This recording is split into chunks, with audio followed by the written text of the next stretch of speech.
Reading with your kids. Hola, niho, konnichiwa, assalamu alaikum, shalom, mahaba, moni muliwanji, namaste, jambo, bienvenidos. Hi, my name is Jedley, and this is the Reading with Your Kids podcast. We're coming to you from the beautiful neighborhood of Reedville in the southwest corner of Boston, Massachusetts. We're so delighted that you're joining us in our mission to help families grow closer through reading. Please be sure to subscribe to the show on the iHeartRadio app, on Apple Podcasts, Google Podcasts, Amazon Music, Spotify, wherever you find your podcasts. Our guest today is Candace Okin. She's returning to the show to celebrate her brand new book, Joseph the Great, that examines an important time in American history known as the Great Migration.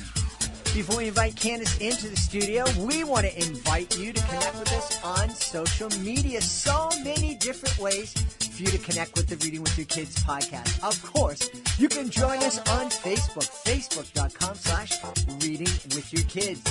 We have a really growing account on Instagram. It's at Reading with Your Kids on Instagram. And of course, you can find us on Twitter at JedleyMagic on Twitter. And we would love for you to go to our website, readingwithyourkids.com. Sign up for our free newsletter, and also please feel free to use that contact button at the top of the page to let us know what we're doing right, to let us know how we can do better, to let us know who you would love to hear on the show. We can't wait to hear from you.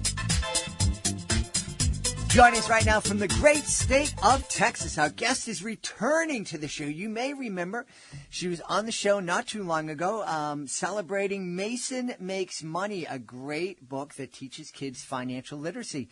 Today she's on to celebrate Joseph the Great. Please welcome back to the show the great Candace Okin. Hey, Candace, how are you? I'm great. I'm excited to be here. How are you? I'm wonderful, and I can tell that Candace is excited. She is this smile is just radiating. So I know she's excited to tell us all about Joseph, so please do. Yes. So I wrote a children's book. It was about 2 years in the making, and it's called Joseph the Great, and it's about a little boy. It's based in 1925, who moves from Texas to Harlem. And in the time frame that he's moving, he's not understanding why his parents are moving him from Texas to Harlem, but he has a lot of reservations about it. He's a 7-year-old kid, and he's kind of nervous. He's always been sheltered and well taken care of in Texas, and now he's moving to the big city of New York. And so along the way, he has some, inevitable challenges, and he is having to find the courage within himself, build the courage within himself, and develop healthy coping skills in order to meet those challenges. And we talked today about living in this society where families are spread out and people are very, very mobile. My wonderful daughter just moved back to Boston from Baltimore after living down there for a couple of years. So moving from Texas to Harlem today would be a big change. I can't imagine what kind of a culture shock met Joseph back in 1925. Yes. And so what he does is he likens himself to a superhero, because in a conversation he had with his father said the way that he got through the Great War, he's a World War I veteran, was to liken himself to a superhero and just build that inner strength so that he could survive and make it home to his family. And so that's what he chooses to do on this journey from Texas to Harlem. Yeah.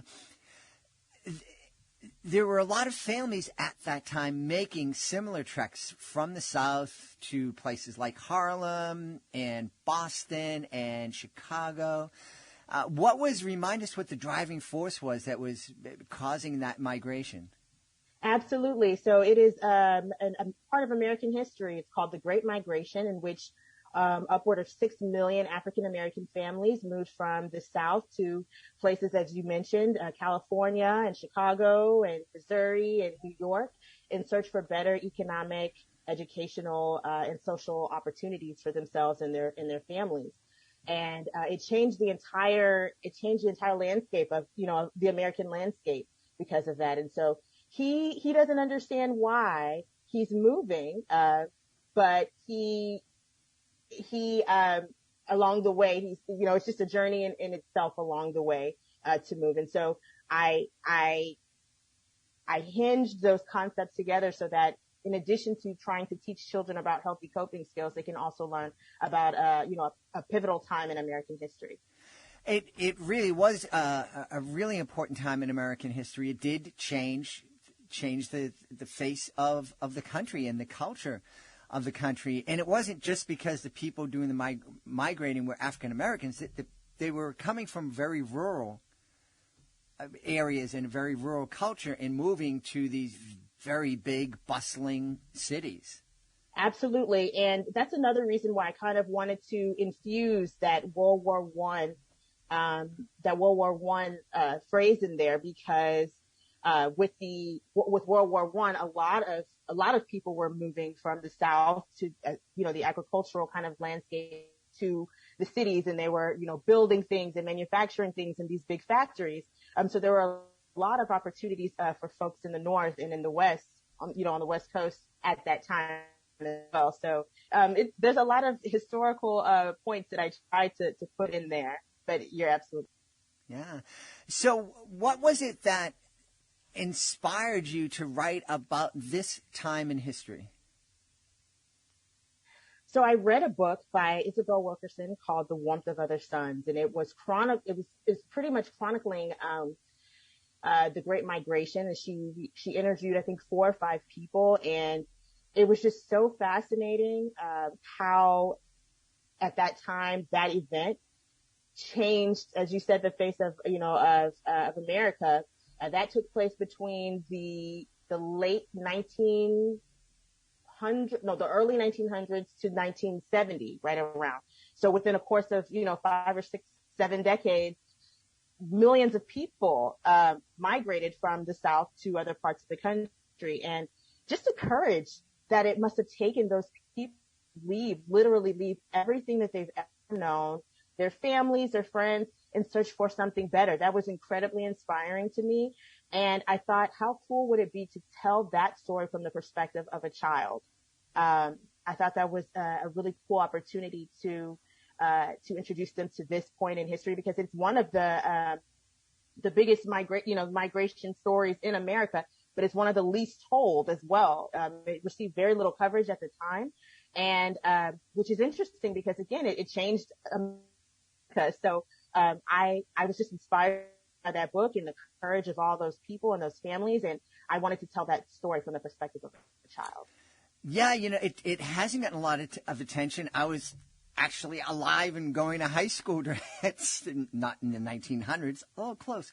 And I wasn't conscious of it. And there's so many stories in American history that have gone untold.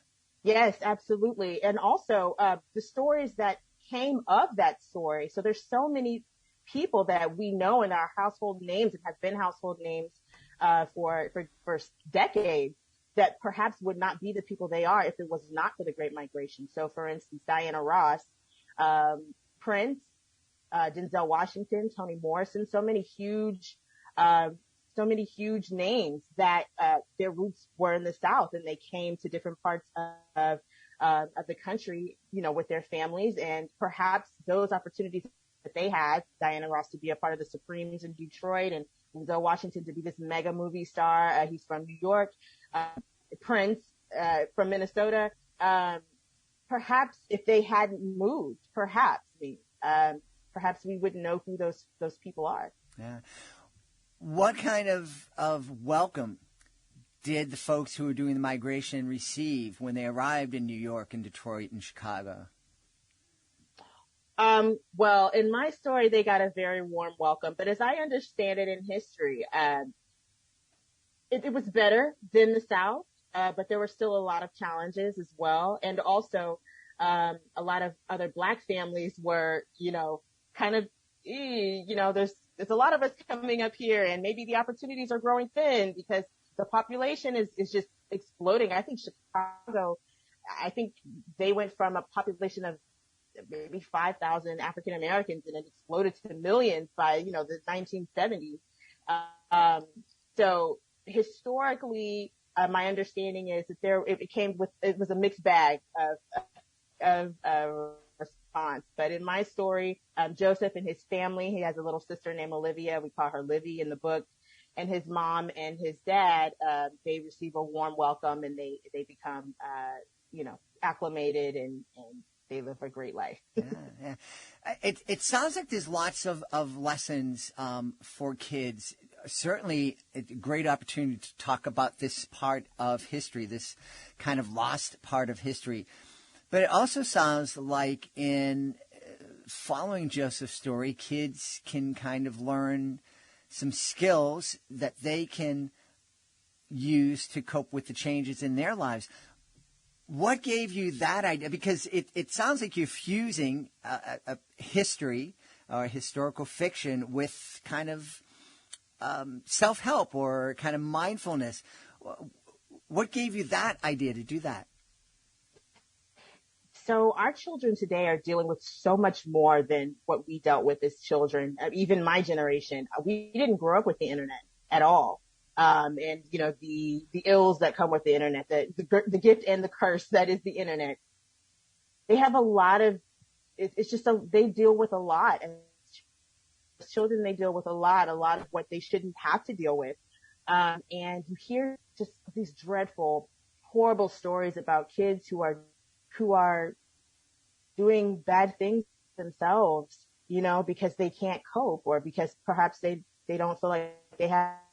I really want to reach out to those kids, and to reach out to just kids in general, and encourage those healthy self coping mechanisms, and that, the challenges that they face, they will pass, and just rely on the inner strength that's within them, because they do have it.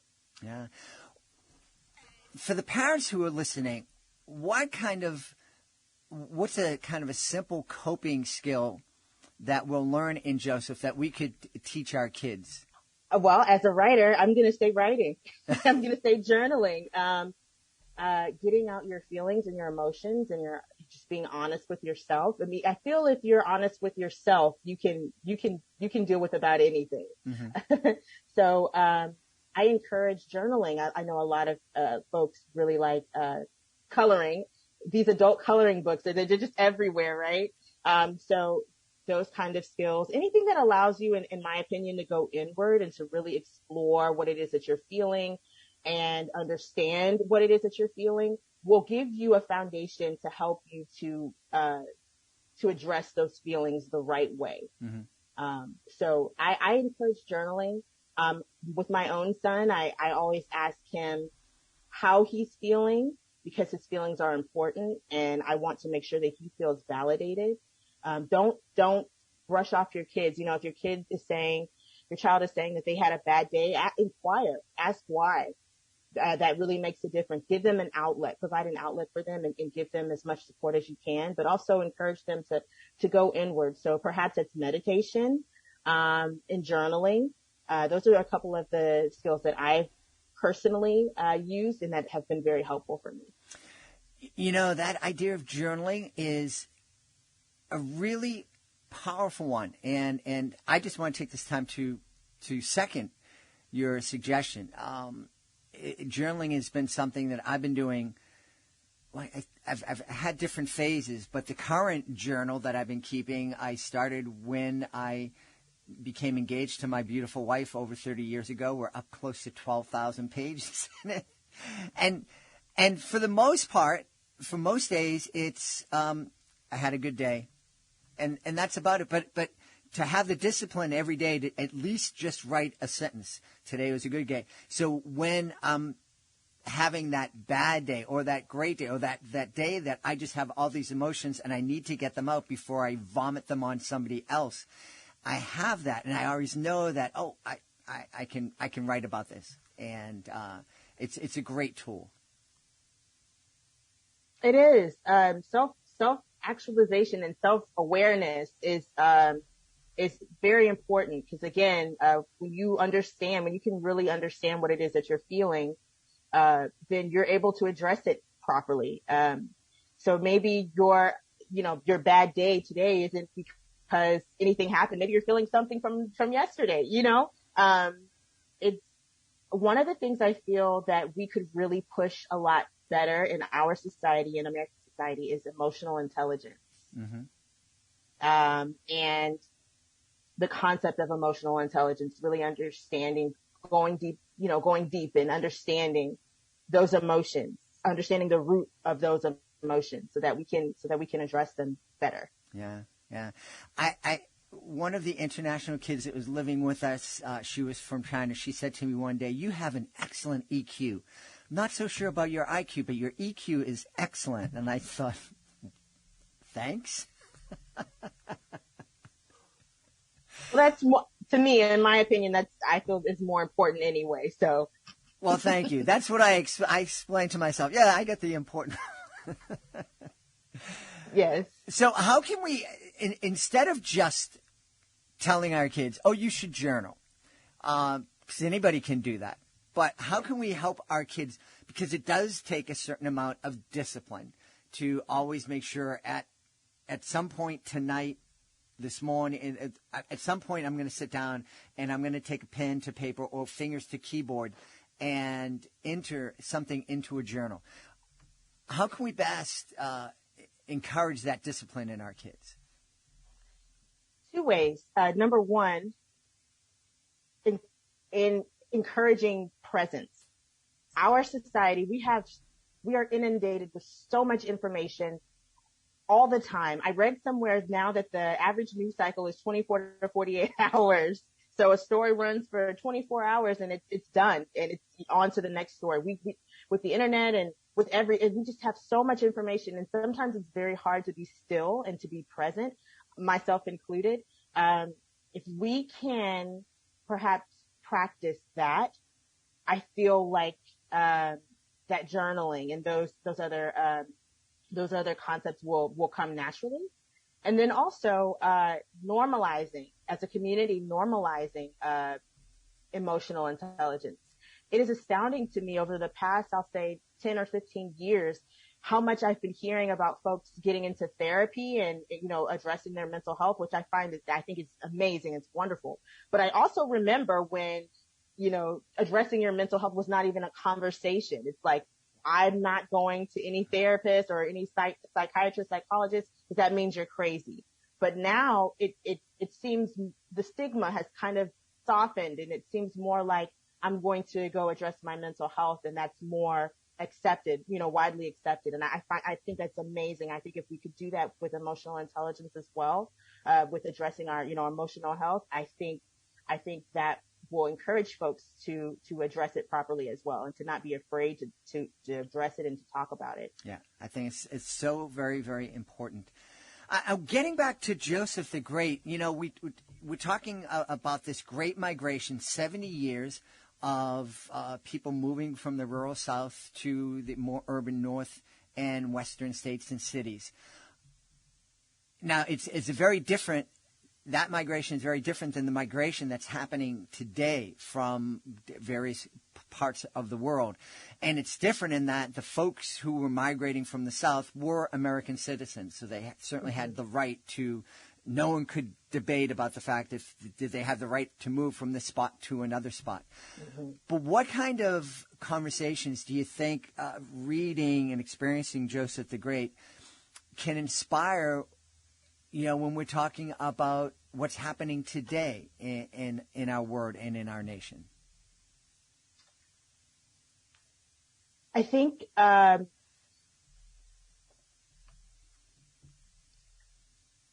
just that aspect of courage and that aspect of perhaps looking at what's around us and being honest about it. Those families looked around them and said, we can't prosper in this environment. We have to go. And I think in a lot of ways, that is what we're seeing. I have been in Texas. Well, I've been in Texas all my life. but I've been in Houston since 2005, and I can't tell you how many people. It's actually kind of out of the ordinary to meet a native Houstonian. A lot of folks from California and a lot of folks from the north are coming to Texas, and it's at the essence of it, at the heart of the matter, it's that want for more, just the strength of the human spirit to do whatever it takes to make a difference for themselves and their families. I feel like in a lot of ways that is what's happening today.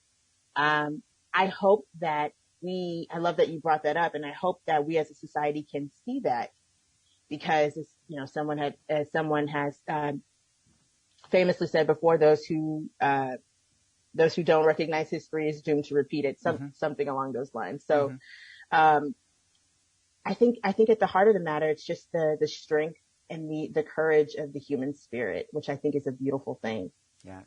Yeah, I agree. The folks who are immigrating here, no matter what side of the argument you're on, you have to understand that the people who are coming here are looking for a better way. They're trying to escape poverty, crime, violence, and they're taking tremendous risks. We had a young woman on the show who at 15 chose to leave El Salvador by herself to come to the United States.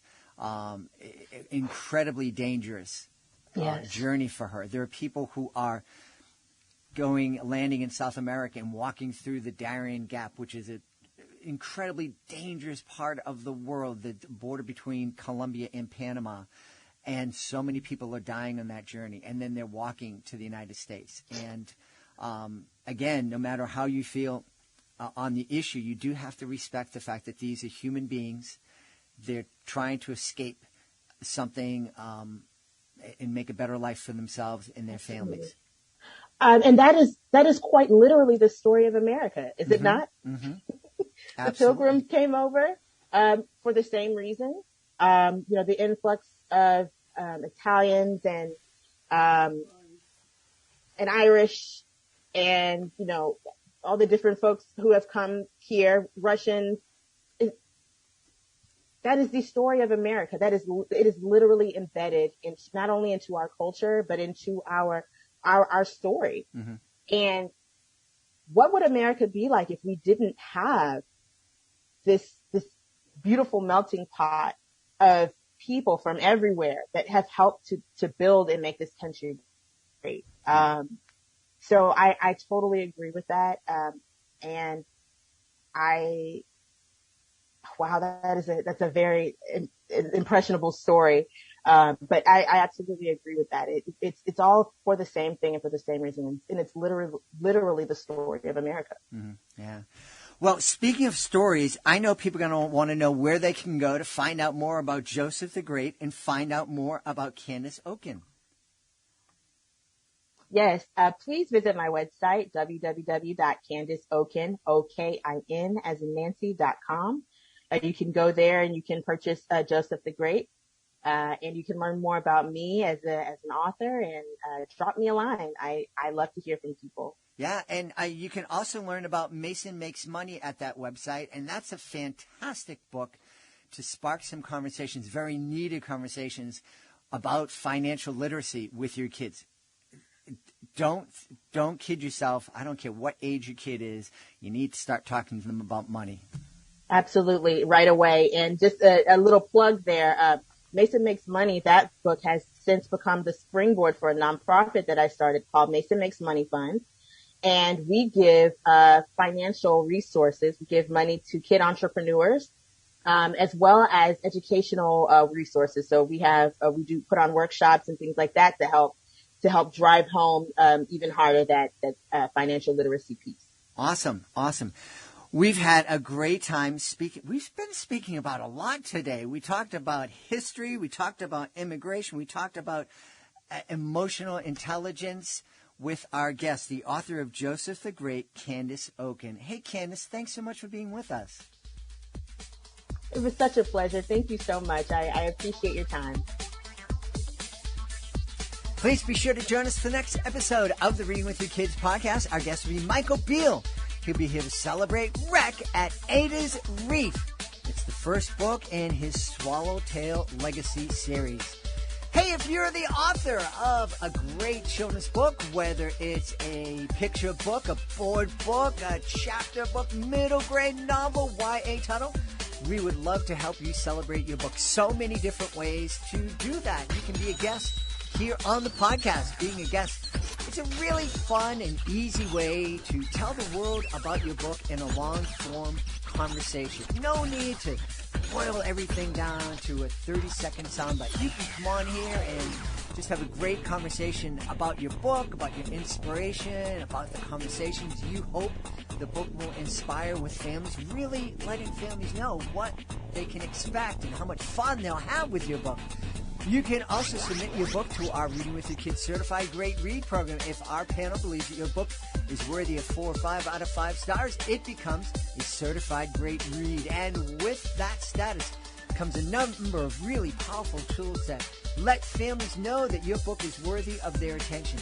We also have a great monthly promotion program that will celebrate your book with commercials on the podcast, messages to our 75,000 social media followers, and display your book on our nationwide network of digital pedestrian billboards. You can find out more information by going to our website, readingwithyourkids.com. Click on the Authors Click Here button at the top of the page and scroll on down to our various services. I want to thank the folks who made today's show so wonderful. Of course, I want to start by thanking our guest, Candace Okin. Please be sure to check out Joseph the Great. Also want to thank my team, Alejandro Doherty, Fatima Khan, Rory Grady, Skylar Strauss. I want to thank my beautiful wife for all the support she gives me. Most of all, we all want to thank you. Thank you so much for taking the time to join us today. And as always, thank you so very much for taking the time to make the world a better place by reading with your kids. I'll be looking for you in the next edition of the Reading with Your Kids podcast.